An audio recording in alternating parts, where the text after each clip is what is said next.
Guys, welcome to this session. In this session, we're going to learn to create persistent storage to store data in our app. So for that, we have one core data framework, and we're going to make use of that.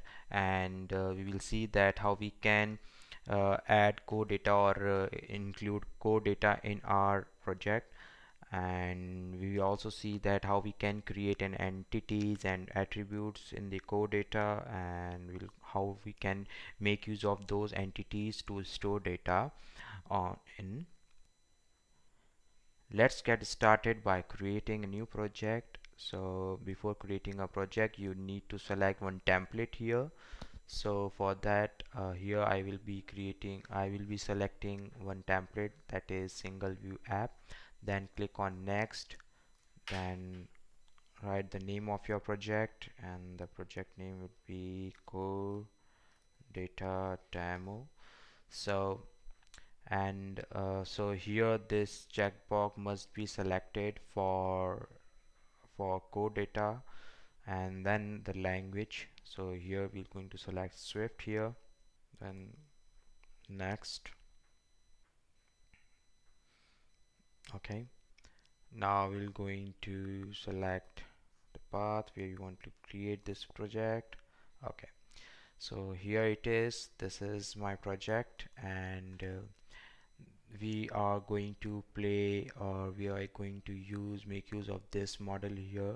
When we select this model here, you can see that all the entities will going to be listed here to create. So here we're going to create one entity. To do that, need to click on here, then create one entry, that is user. Now we're going to enter attributes for this entity. Select this and then enter the name. So the first attribute will be the first name. Okay, and then the second attribute will be our last name. So we have entered attributes here. Now we need to define its type. Then click here. It would be a string. It could be a string here. So here it is. Now the attribute is ready, our entity is ready. Now we're going to add one Swift class, and that Swift class will going to have one class which will be the subclass of NS object, and that class will going to work as a handler for us. So now to add the class, go here, then select new file, and then we're going to select Cocoa Touch classes. Okay, then from here you need to select NS object. So then we need to write its name, so we can write as a core data handler. Okay, so here it is. Now select on create. So this is our handler class. Okay, now this is our empty core data handler class. Now we're going to import core data here, core data. Okay, and then we're going to add or create one private class function for this. Okay,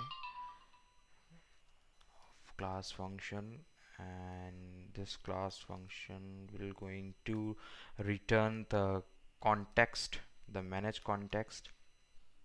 So ns managed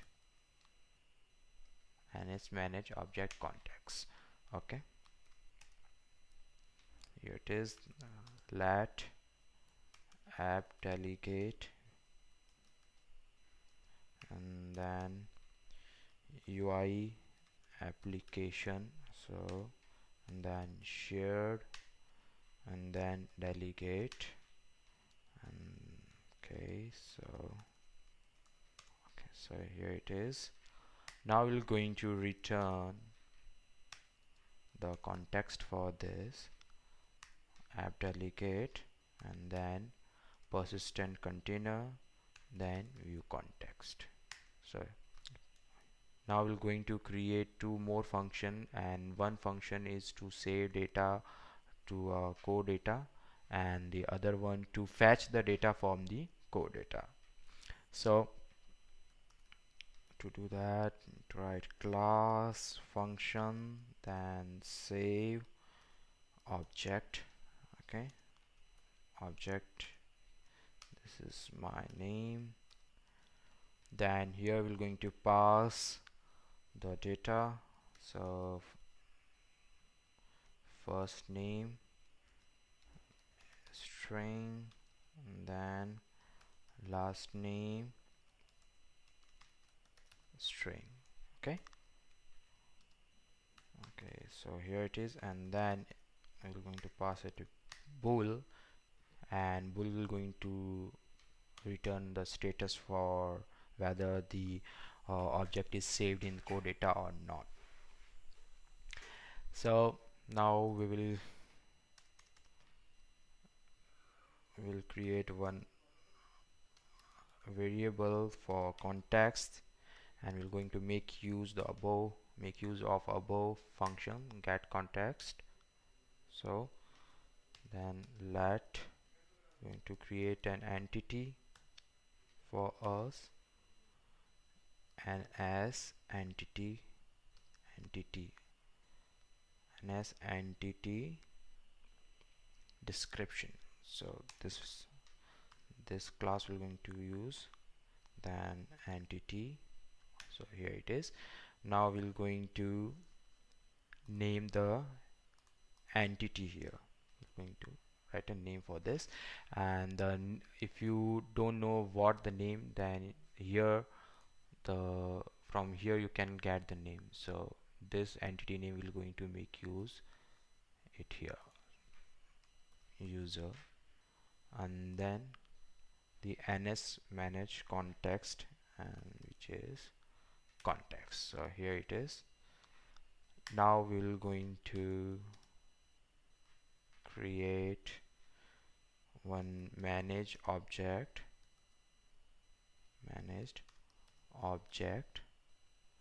okay, ns manage object, and then going to pass this entity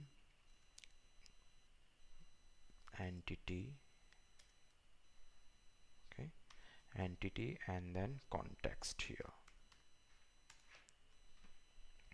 Now we're going to set values in the manage object dot set value managed object. Okay, so okay,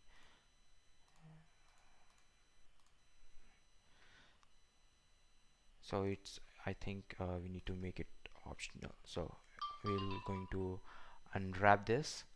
Now we can set value, and this will be our first name. Okay, so here we're going to write the key name here. So this key name would be our attribute name, first name, and that last name. So then going to write first name here. Okay, in similar way we're going to copy this and paste this, and here we're going to write the last name here, that is the last name. So now we're going to, so I generally use do catch statement, so that if we get any exception while saving the data, then we can handle it properly.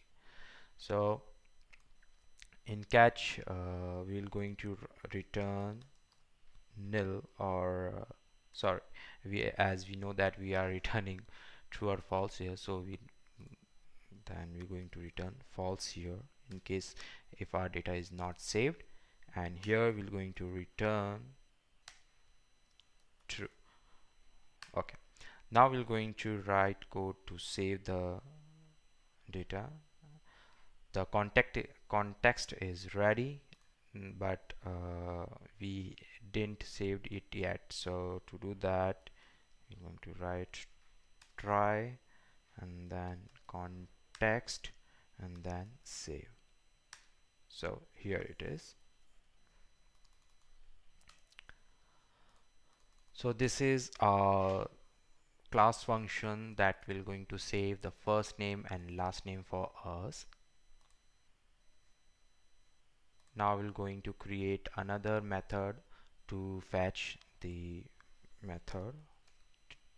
Now we're going to create another class function to fetch the data. So fetch object, okay, and then it will going to return an array. So it will going to return an array for an user, okay, and make it as optional if there is no user object or user entity exist. So then we're going to create one context the similar way that we have done on the in above function. So and then we're going to create user, okay, user, and write as nil, okay. The similar we're going to write do catch statement here also. So do catch statement, okay, and here we will be going to return an object or a nil. You can pass it nil or an user if we didn't fetch any user data. If don't able to fetch any user data, then it already has a nil value in it, so we can directly pass it here. And then for this user, now we're going to save this, try context dot fetch, and then you're going to so let's see that is this the function, okay, fetch, okay. So this is the only function available for us. So here we're going to fetch data user dot, okay, user fetch request. So now we are going to return this user object. So write return and then user. Now we are done with the code part. Now we're going to make use of CoreData handler to save first name and last name, and then we're going to fetch the first name and last name, and then we're going to log that data. So to do that, go to view controller, in view did load, just write just okay, call CoreData handler class and then dot, and then call save object, and here write the name.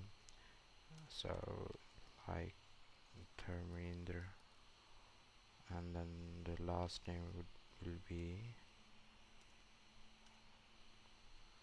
Raj Purohit. Now we're going to fetch the user data.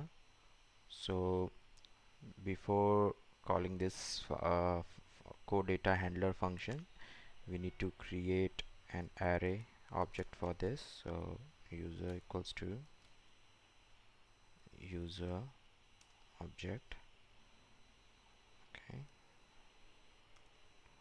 So here it is. Now we're going to use this user equals to, let make it variable, okay. Now CoreData handler dot fetch object. So it's an array, so to retrieve that we're going to call in, if we're going to make use of for loop here, user Okay, and then we're going to print the first name and last name. Okay, so user dot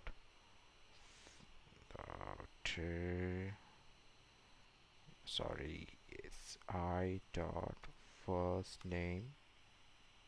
Okay,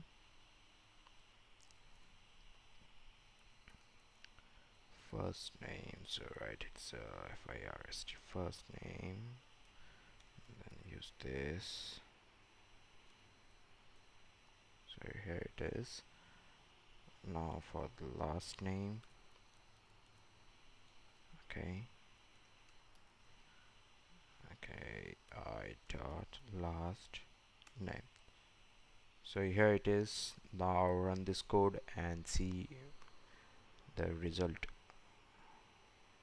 So our build is failed. Let's see what happened. Okay, we need to unwrap this. So here it is. Now we'll run this code again.